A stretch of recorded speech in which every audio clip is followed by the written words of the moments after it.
Welcome back to your Premier Chelsea, your source for all things Premier League, but starting with Chelsea first. Coming to you on your speakers and headsets. Good morning, good afternoon, good evening. I'm Jackie from Houston, and I have Rahul here from Connecticut. And Rahul, this week we have a special episode covering the Chelsea ladies, right? Yes, we do. As we promised in our last episode, we're back with a special on fully focused on just the ladies. Yeah, and I think it's time they get an episode deserved just to them, right?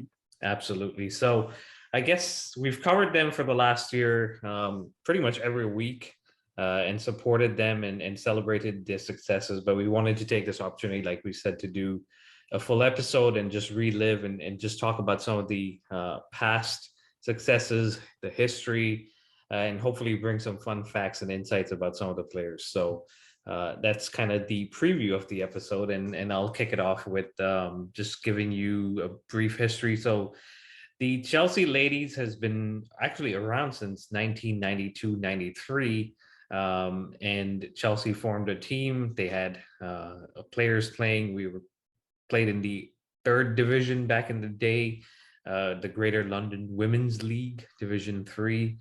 And kind of finished third in our first season. We've eventually gained promotion in 93-94. So for our listeners, more recently we've seen some successes and trophies, but this team and Chelsea as a club, even before the Abramovich era, have been one of the teams or clubs in England that have focused on women's football. Yeah, that's definitely a beautiful sight to see, because I think 92-93, even though that seems like a long time ago, doesn't go as far back maybe as the men's history on when they've been playing and how long they've been playing. So it's nice to see that they've been successful since then, and they continue to be successful now as well. Absolutely. And speaking of successes, instead of going through 50, 60 years of history, we're going to just talk about some of the more recent times, especially under the current boss, Emma Hayes. And so she joined the club in 2012. We actually did a little bit of trivia or fun fact on her, one of our early episodes, I believe. Yeah. And so if you're interested, definitely check that one out. I think it was episode 32.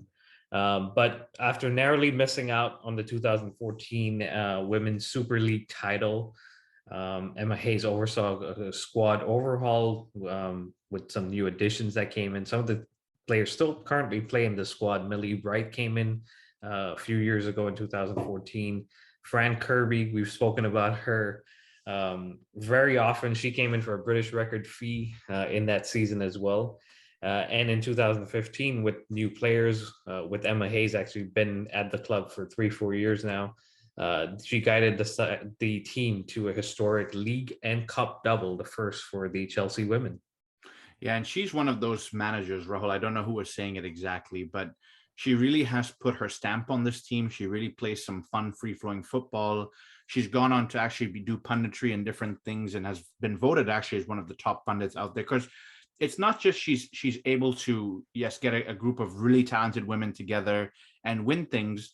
She's able to understand more of the tactical nuances to a game. We talked about matches where we started the season earlier on when we're losing 3-0, and you wonder, where do we go from here? And she's able to turn around, find the missing puzzle pieces, and really put something in the right path for Chelsea to move forward with.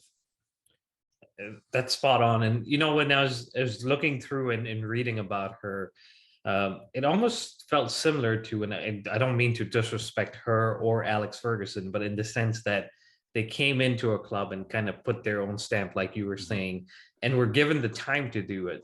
So often nowadays, at least on the men's side, we say, 3 months in, this person manager should be fired. And Emma Hayes is a good example of, she came in at the right time. She didn't have success right out the gate. She worked on it. She built upon it, got the right players.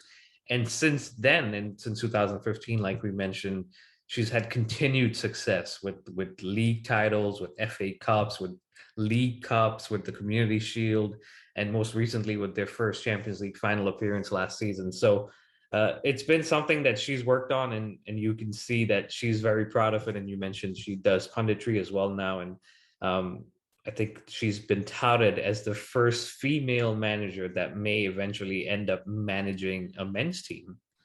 That's a very, very interesting comment. And I'm glad you brought that, because it's a good conversation to have. And it's not us, you, me, or anybody trying to take away light from the women's team or from women's football in general. I think it's one of those things where men's football is kind of ahead just because of the head start they've had for centuries, not decades, but centuries. And so there's more investment there, there's more funding, there's more players that have access to bigger grassroots thing. And I think, to be very honest with you, I think the women's league is catching up slowly and surely. And it does take time. Things like this do take time. But what that whole comment is about is saying you're able to take this lady who's put her stamp and shown her method of football and say, now take it up to the men's side and do the same thing. And not trying to be controversial here or anything like that, but I think that's another spin between involving a women into a men's game and saying, now kind of show us what you can do there. And I have full faith that she could do it. I think she's got a very good personality, and by that I mean she's got a stern personality and that she can control a dressing room. And like I alluded to earlier, her tactics seem spot on. So it's a matter of getting there, analyzing the team, and then saying, here's who's going to play where, and then make it work. Yeah, I agree with you. And I think last season it was mid-season where AFC Wimbledon, I believe, were looking for a coach, and that's when her name was coming up a lot. And I think she eventually came out and said it's a great honor to be linked with a club like that and to make the jump over to the men's side. But I'm building something here and I'm working towards something, and we have goals and targets. And I think ultimately she wants to win that Champions League for the club. And speaking just on the point of her service to football, she was actually appointed the member of the Order of the British Empire, which is the MBE, and one of the highest honors you could receive in the country in 2016. So she's been there, she's done it in terms of giving back to the community and proving on the pitch and off the pitch that she is a great manager and a great human being. So congratulations to her on all her successes, and the most recent one being the punditry. She's seen her team win back-to-back WSL titles, the most recent one coming at the end of last season. She became the first woman manager to reach the Champions League final in 12 years. So she's breaking the glass ceiling every day and every season, and we're very proud to have her at our club. Yeah, and I wanted to add or maybe reiterate on that back-to-back championships. We've always said winning one championship is hard enough, but winning it back-to-back is what's extremely difficult. And when you touched on she's building something here, I think that's evidence of that she's actually going through and building something here, which is, I've done it once, I've done it twice. I then look at my team and see what pieces need to be chopped and changed. Some players will move on naturally. Some younger players will come in naturally. And how do I continue with that and continue to build success? And here it is, it's happening. And not to mention the Champions League final, maybe here's a chance to kind of springboard off of that and continue again. Definitely. So she's actually been a manager here in the United States as well, and with the Chicago Red Stars from 2008 to 2010. And then she took a brief break and moved on to Chelsea in 2012, like I mentioned. And her record for Chelsea has been 231 games managed, 157 wins, 30 draws, and 44 defeats, a win percentage of almost 68%. So if everything we haven't said wasn't enough, the numbers back it up. And we talk about this season now for a quick second. And like you mentioned earlier, there was a defeat to Arsenal on the opening day, 3-0.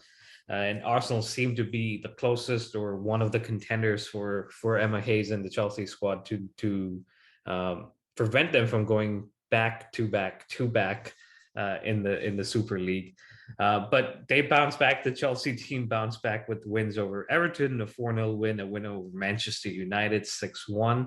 And most recently, last weekend, beating Man City 4-0 away from home. And Man City being the contender that they were last season, that was a very impressive win this time around. And for large parts of that game, we defended well. Man City had most of the possession, I'd say, but every time we attacked, we had the threat and ended up scoring a goal. Yeah, and I think those results, barring, of course, the Arsenal one, which I'm going to chalk down to early day, not ready, maybe didn't have a proper preseason, whatever. But those other matches, Everton, Manchester United, Manchester City, I think it ties back to the fact when I say she likes to play free-flowing, expansive football and really get the goals in. And it shows, because you talked about Manchester City being a direct rival, trying to push for that top of the league. And to come out and beat them 4-0 is sending a message, right? It's like, we're not just here to play our style of football. We're here to play our style of football and really run over the competition. If we're going to make a third in a row, which I hope they continue to do that, this is the way to do it now, is just to continue to do it in style. Yeah, and it's that's the impressive part of it, is they come back and do it week after week, game after game. It's 7-0 against Servette one week. It's 4-0 against Man City. It's 6-1 against Manchester United. And the one aspect of her managerial career, managerial style we haven't spoken about is the man management. Right. We talk about, and you had mentioned earlier this season, one of our episodes, okay, the goals are coming from Kirby and Pernille Arter. What happens if one of them goes down? And I said, well, there's Beth England, and Harder is injured right now, and Beth England is coming in and getting the goals, and Sam Kerr gets her goals, and there's players further back in midfield and in defense that come in and do a job whenever needed. So Emma Hayes keeps them all happy, hungry, and satisfied to keep performing. And that's what you ask from a manager. We speak about it on the men's side and say there are all these superstars in the Chelsea squad and they've got to be kept happy. Similarly, there's a lot of superstars in the women's team, and they're all internationals playing for their country. So keeping them happy and hungry is equally important. Yeah, and part of man management, Rahul, it's not just the fact that you're looking at, okay, I need to switch out this player, or I need to talk about that player and then figure it out. I think one of the things that comes down to man management, I think Frank Lampard said it about Carlo Ancelotti, so I'm trying to put kind of a lightning there, is that this is the kind of person that will put your arm around you and let you feel loved. And so Fran Kirby, I will use her as another example, has actually talked very fondly about Emma Hayes and said things such as that she's taken care of me. And you have touched on this before. We've never really gone into details, but Fran Kirby did suffer with some illness and she was out for a little bit. And she's come out and said that Emma Hayes was instrumental in helping her through those tough periods in her life. And though she's never said this, I'm sure she looks to her almost like a mother figure or a bigger sister figure. And that's one thing that really helps with those kind of players and that mentality. When you're struggling as a footballer, man or woman, it's like, hey, you need to go do the job. But they're human at the end of the day. And I think that's the additional piece of man management, or in this place, women management, is coming out and spending time with that person, getting to know them and saying, maybe they're not mentally ready to play today. Not because someone's injured or they don't fit my tactics. How can I help them clear their mind and be a friend to them? So next week and next month and next year, they're here to perform for me week in, week out. Yeah, that's spot on. And that's like we said, that's resulted in titles. We mentioned back-to-back league titles. We've been back-to-back league cups. There have been FA Cups and there have been community shields. So it's something that the team strives for every season. They come in and they know they want to win at least one or two trophies. We've seen it most recently with Sam Kerr signing a new contract and saying Champions League is what is missing from this squad. And she's only been here for about 2 or 3 years. So yeah, it's a common mindset that Emma Hayes has set in. So just coming back to this season, we spoke about some of the results in the Super League and the Champions League. They've come back with the aim of going a step further, like we've just been saying.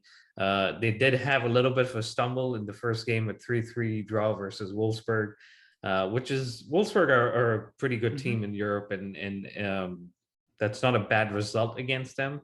Although we did shoot ourselves twice in that game in the foot by conceding 2 silly goals. So that's the concern from Emma Hayes' side. But we followed that up with the 2-1 win against Juventus. And that kind of erases the Wolfsburg draw, the 7-0 win against Servette that we spoke about a few episodes ago. And then most recently, actually today itself, beating Servette 1-0 at home, which 1-0 or 7-0, you get 3 points and set yourself up for qualification. Yeah, and you look back, Rahul, at the opening day of Premier League, 3-0 loss to Arsenal, and you look back at the opening day of Champions League, 3-3 draw versus Wolfsburg, and then you look back and say, well, then they go on and win. And so I almost look at her as a tactician, as I've said so many times so far. She pulls out a pen and paper and makes notes of where things went wrong. And I specifically remember that Wolfsburg game. She came out afterwards and said, not good enough. We should have not conceded those goals. And you bet that she went back to the training ground and showed them where they made those mistakes and said, we're winning this game 3-0 or 3-1, whatever it's going to be. these two became mistakes from us. Let's make sure that doesn't happen again. And so far, knock on wood, it hasn't. And so clearly the message is being well received in the team. Definitely. And she's actually, you speak of her being a tactician last season, and I can't speak to too much beyond that because I personally wasn't fully watching them as often as I was last season and this season.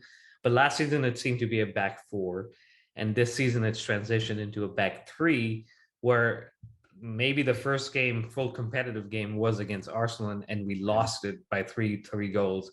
But she's persevered with that back three and continued, and we're seeing results and we're seeing wins and we're seeing performances where the players are saying, okay, we've conquered most of England with a back four. Now she's switching it up and we're doing it with a back three. Maybe impacted by injuries, but she's still stuck to it, even though some players are coming back and some are still missing. And that's the characteristic and the mentality of her. Yeah, and I like it because I think it keeps things fresh. I think it's something where if I was an opposing manager and I would want to tell my players how Chelsea plays, I'm going to look at last season because we were the best and say they play with a back four, they play like this. And then you come this season and a back three shows up with a different formation and you're wondering, well, hell, we just watched hours and hours of footage prepping for this and they look completely different. So I like the fact that you can be versatile, you can change. And if it doesn't work at any point in the season, you then say, look, we have already practiced a back four for an entire season and we're very successful with it. So let's switch it up now. So it's always great to see that. Absolutely. And before we go into, I think we've both prepared a quiz for each other. I just wanted to touch on the Servette game from today. Just it would only be fair to spend a couple of minutes talking about that. So we did play Servette at home at the King's Meadow. We won it by 1 goal, a goal from Sam Kerr. And it was maybe not as high scoring as the last game, but it was still a game in which we were able to give some of the squad players or players that haven't featured as much this season some game time. And one of them being Maren Mielda, who we spoke about again in the last episode. And she's come back from a long-term injury. She was out from March of this year. Came back about a game ago. I think it was actually against Servette away from home. And now she's played another full 90 minutes. So that was one of the positives. Another positive was being top of the Champions League table after having that draw in the first game. And then Lauren James, that may sound familiar for some people. She also played, and there was a clean sheet for, I'm going to let you say her name because I tend to butcher some of these names. So I can't tell you that I'm going to do a good job of it, but I'm going to try. Zasira Musovic. I think that's pretty good. So she had a clean sheet and she pulled off some good saves. So a 1-0 win, but a lot of positives, and that sets us up for the next game, which is this weekend against Birmingham City in the Women's Super League. And as always, as we say week after week, these games are live here in the US on the NBCSN website. So if you have some time, definitely tune in on Sunday morning. Yeah. And now at the risk of making it the Emma Hayes shows, maybe we should jump into the little quiz we prepared for each other. Let's do it. So you want to go first?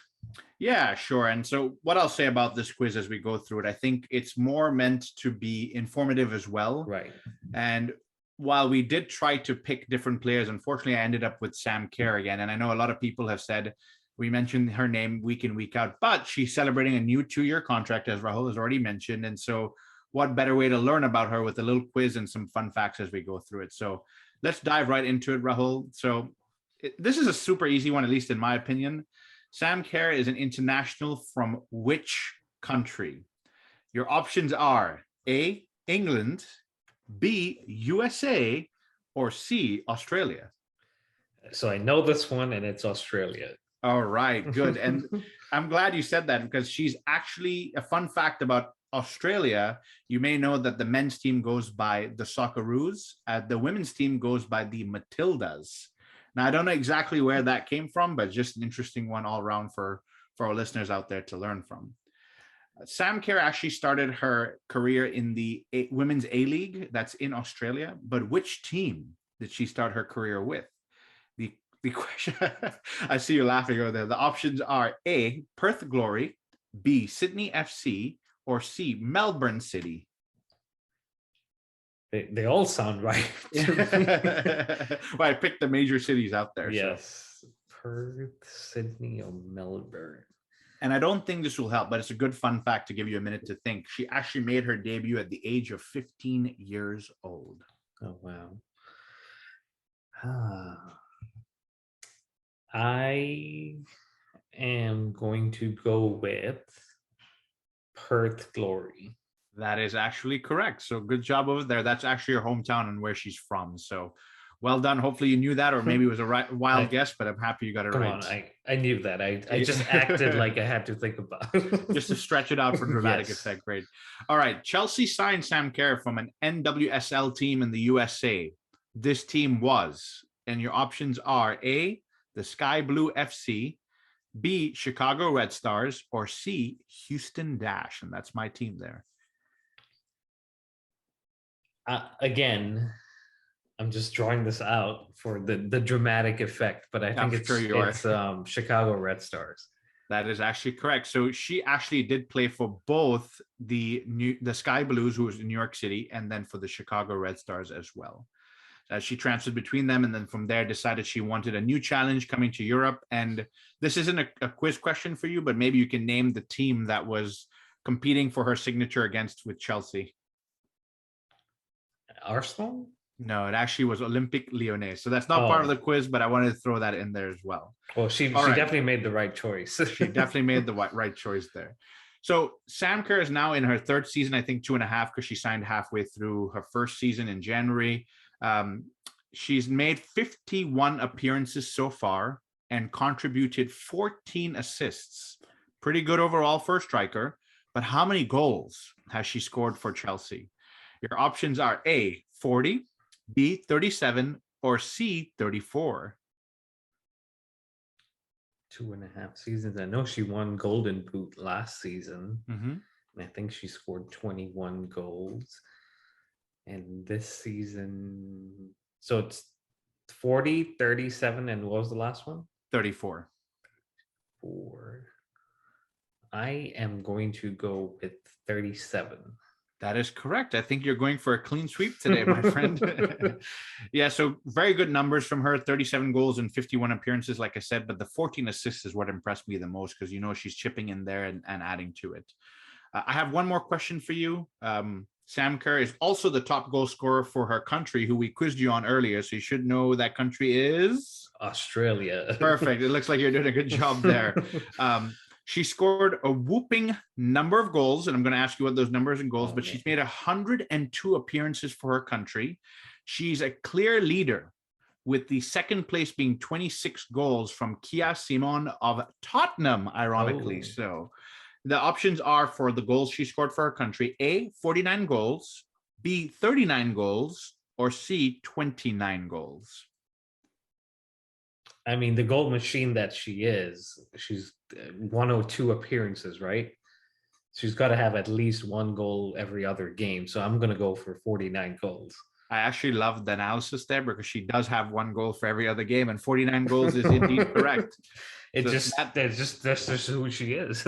Yeah, and so all of this information I've shared with you today, she's actually regarded as one of the world's best soccer players right now. And so I think at the age of 28, she's coming into her prime, or her peak, you may say. And so look out and watch her over the next few seasons. She's with us for 2 more at least, and you might see some amazing things from this young lady. And we've definitely seen some amazing things, including that backflip that she does or was doing here in the NWSL. And now she's moved over. And I think I watched one of the interviews and they asked her, when is it happening? And she was like, I'm saving it for the right occasion. And I think she busted it out in the Conti Cup final last season. So hopefully she gets to do it in the FA Cup final coming up in a couple of weeks here. Or the Champions League final soon. So we'll see. If it's a Champions League, it's definitely going to be more than one time. But there you have it, my friend. That's a clean sweep. Well done. It's your turn now. I'll pass it over to you. Thank you. That was, I had to think a little bit, but I made it. So hopefully this will be as challenging or as straightforward for you. But the player I've picked is Lauren James. I mean, we've covered a lot of the players on the team, but Lauren James is the newer one. She signed for us just this past summer, and the 20-year-old is in the women's squad and joins up at Chelsea as a whole to be the sibling of Reece James, the younger sister. So it's a family affair here at Chelsea, but I'll get started. So she was actually part of Chelsea's setup in the under 10 squad, but left to join what London rival at the age of 13? So the first option is West Ham United, the second option is Arsenal, and the third option is Tottenham. I would pick based on London rival and based on the fact that Chelsea had her and she'd want to go to somebody competitive, and looking at the women's league, I'd go with Arsenal. Arsenal is the right answer, and that was Nice. Good thought process there. She was scouted by Arsenal as a 13-year-old and trained actually with the boys team. Okay. She eventually did end up on the women's team, and in September 2017 made her debut for Arsenal, coming on as a substitute. She became the second youngest player in Arsenal's history to make their debut. So that's already breaking some records, or at least getting close to it. She then went on to join what club? And the options. This I already know. I knew where we signed her from, which was this last club. So she joined Manchester United. There you go. You didn't even let me read my options. I need that one, yeah. But she was actually announced in July of 2018 as part of Manchester United's first professional squad, due to compete in the second tier of the women's league, which is the FA Women's Championship. And obviously, she joined them. She scored United's. Let me take a break. She joined them in the second division. She got them promoted to the Women's Super League and ended up scoring their first goal ever in the Women's Super League in a 2-0 win versus Liverpool. That's cool. So she almost made a record at Arsenal. She definitely made one at Manchester United. And she's finished as Manchester United's top goal scorer in the 1920 season. So definitely some potential there. What was the player that went to Manchester United from Chelsea as part of the deal for Lauren James? Is it the American Tobin Heath? Is it Hannah Blendell? Or is it Alessia Russo? I think it's B, Hannah Blendell. That is correct, my friend. Hannah Blendell, who herself had joined. Sorry, you want to say something? Well, I was going to say that, honestly, I didn't really remember who it was, but the name was kind of popping up in the transfer, and that's what I kind of clicked on from. I tried to keep it close to the Chelsea squad, but I threw in Tobin Heath just to maybe throw you off a little. But yeah, Hannah Blendell joined Chelsea Academy in 2010. She made her debut for Chelsea in 2013, and after 8 seasons, the defender left to join Manchester United, and Lauren James came over to Chelsea. So she joined Chelsea. She picked a squad number. And so I'm going to ask you, what number does she wear for Chelsea? And you may already know this. You may not. I actually was looking at this earlier today, but I cannot remember right now. So anyway, let's try. Is it number 24, same as her brother, Reece James on the men's side? Is it 19, same as Mason Mount? Or is it number 9, same as Lukaku? Which means both summer signings could have ended up with the same number. So I don't think she's going to want to be 24. I honestly looked at this morning, but I cannot remember now. But I don't think she'd be number 9 either. But she would want to be a number 9 as a striker, so I'm going to go with 19. 19 is the right answer. I like this thought process that's happening. I'm on a lucky streak today. I'm going to keep it. So you seem to be matching up on my record here of a clean sweep. And I actually gave this away to you earlier in the episode, which is my 5th question. So hopefully you remember, hopefully you don't. Who did she make her debut against? Is it Manchester United? Earlier this season, we mentioned the win against them. We mentioned Juventus. Is it Juventus or is it Servette? We've mentioned them too this episode. Servette. Which game? Against today. Them. There you go. She actually made her debut today against Servette at home. 1-0 win, like we mentioned, and Reece James was in the crowd watching along, and I believe Nigel James, their dad, was there as well, and so they were both there to watch her come full circle, being part of the under 10 squad, going away and then coming back home and finally making her debut. So, my friend, you've scored all 5 questions right, like myself. So I think we're pretty good at this. I think this tells two things. One, it's great to learn about some of the fun facts behind the women's team. But two, it tells that we actually listen to each other in this podcast because we're learning and paying attention as we talk. So that's great. Definitely. And this was the whole point of this episode, was to learn, to share some of these things with our listeners. Like I said, we've been following the team for the last year or so. And as we continue to do so this season, we'll be sharing more about them on the podcast. I beg your pardon. And if you'd like this type of episode on the women, or even maybe on a different aspect of Chelsea, let us know, and we'll try to put some more of these episodes out. But before we wrap it up, Jackie, any parting thoughts? I mean, I'll answer like a fan role. I think I do enjoy these kind of episodes. We've done different things throughout our year birthday that we've had so far. In Blast from the Past, we educate ourselves there. We've done segments with fans, and doing this segment as well. We've done one with Emma Hayes where we did some fun facts. Now we go into these other ladies here. I think it's a lot of fun, and I'm excited to watch what happens over the next few months and years with the ladies here. And hopefully in a few weeks, few months, few days, we'll cover more and more games, and maybe we'll be in FA Cup finals, Champions League finals, and I want to see a couple more backflips happen over here. Absolutely. And hopefully one day we get to head out there and watch a game at the King's Meadow and support them. So thanks for the quiz and bringing some of those insights. But that wraps it up, guys. Thank you very much for listening. Please continue to subscribe, like, and follow us. It's at the Premier Chelsea on Apple, Spotify, Google, and Instagram. And since I've mentioned Instagram, we're closing in on 10,000. So if for some reason you're listening to this and you don't follow us on Instagram, go follow us, please. Let's get to that milestone that we've been trying to chase here. And as always, please send us your feedback, and we will be back later this week or early next week to do a Leicester review and a Juventus preview, because the big games keep coming for the men's side, and we'll do a Birmingham City review for the women. So a lot of content coming up, so stay tuned. But until then, stay safe and up the Chelsea.